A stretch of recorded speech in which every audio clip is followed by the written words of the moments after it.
Hello everyone, Jolene here from Bookworm Adventure Girl. Welcome back. And if you are new, please hit subscribe and stick around. It is a beautiful weekend here in Calgary and I hope that all of you are well. Today I am going to talk about all of the books that I hauled in February.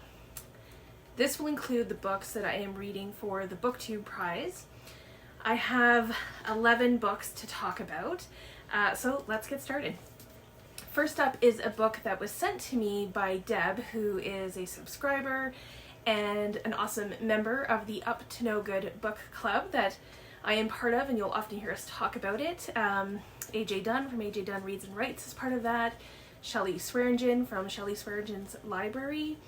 Sandy from Miss Reads a Lot, and Sonia, who is another reader and subscriber and friend. So Deb sent me Project Hail Mary. It was on my wish list and I have yet to read anything by Andy Weir, but I now have both The Martian and Project Hail Mary, so I do want to get to both of them hopefully soon. And Deb also sent along a couple of mugs and a lovely card and this really sweet bookmark that she made, so thanks so much to Deb for sending this along. The next book is a non-fiction book that was sent to me by St. Martin's Press, and it's called Losing Our Minds, The Challenge of Defining Mental Illness, and it's by Lucy Foulkes, maybe is how you say it. And this is an important topic for me, first in general because I think our mental health is so important and so often overlooked, and secondly because learning about mental health and mental illness is helpful in my work so that I can help other people. So this book questions the overuse of mental health terms to describe universal emotions. Although our awareness of mental illness has improved quite a bit, our understanding of how to define it has not quite caught up yet.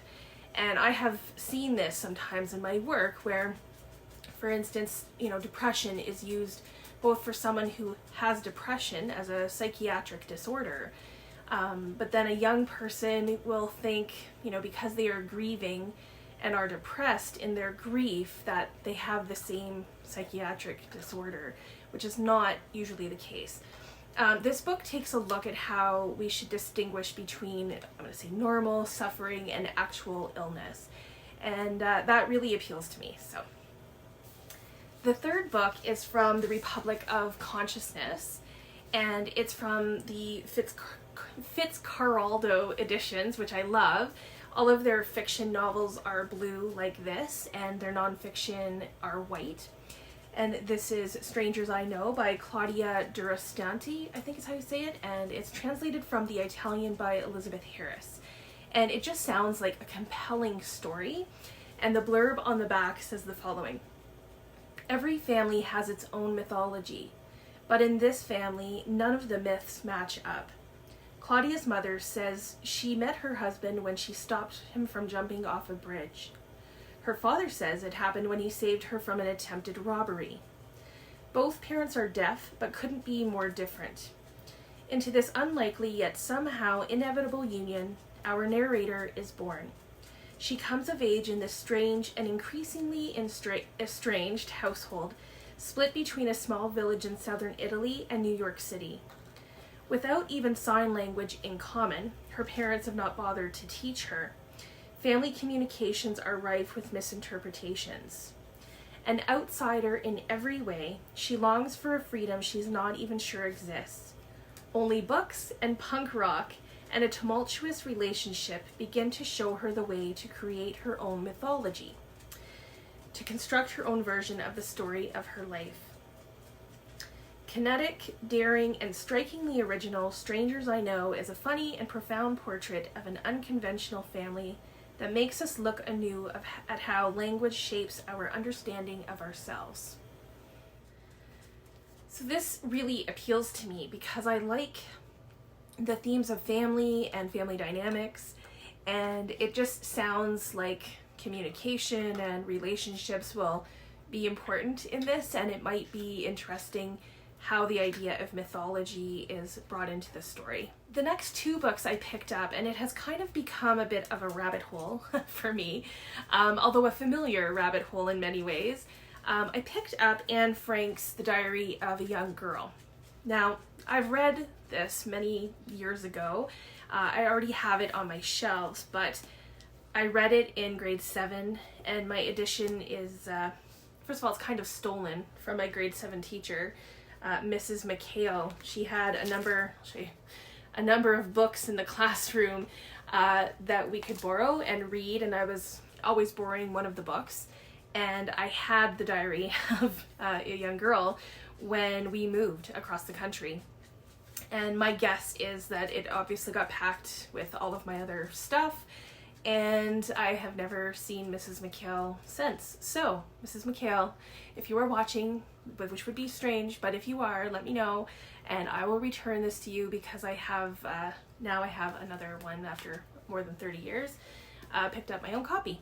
So I picked this up because I think that there will be a read-along coming up in June that I want to participate in, and I will let that person who is doing that let you know about it and give you all of the details.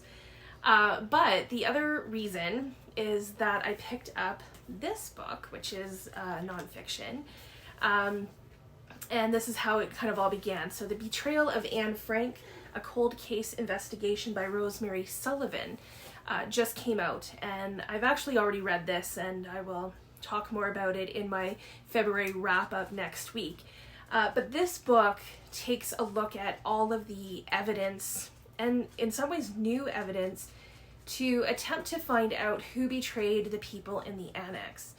So as I said, I will talk more about this next week, but I have always been intrigued by Anne and this story, and I have one or two other books as well on my shelves that I would like to read in preparation for the read-along as well. So we'll see if I can get to those.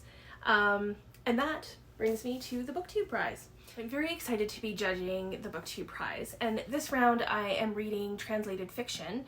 I have Group G.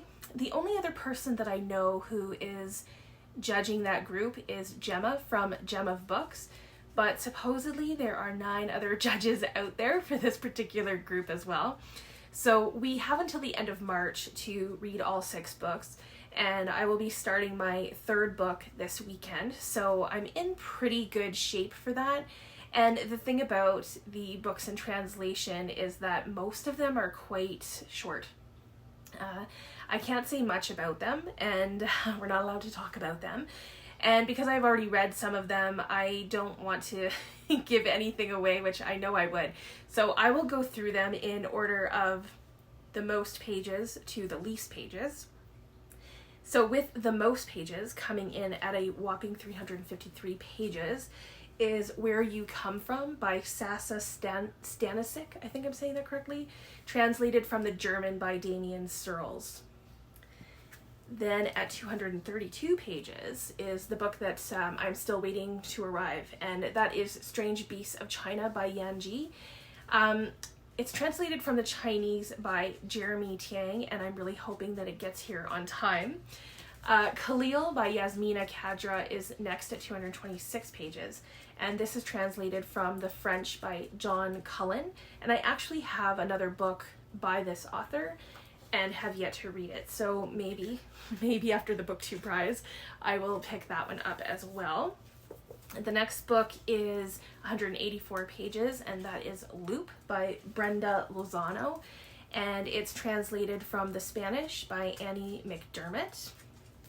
At least have 2 more. Up next is Magma by Thora Jorleifsdottir. This is translated from the Icelandic by Meg Matic, and it comes in at 199 pages. And then finally on the list at 175 pages is How to Order the Universe by Maria Jose Ferrada, and this is translated from the Spanish by Elizabeth Breyer. So that is all of the books that I hauled in February. Please let me know if you have read any of these or if you are interested in any of them. I'm always interested in hearing, your thoughts about these books, and I look forward to chatting with you in the comments. Thanks again for watching. I hope you enjoy the rest of your day, and don't forget to make every day an adventure.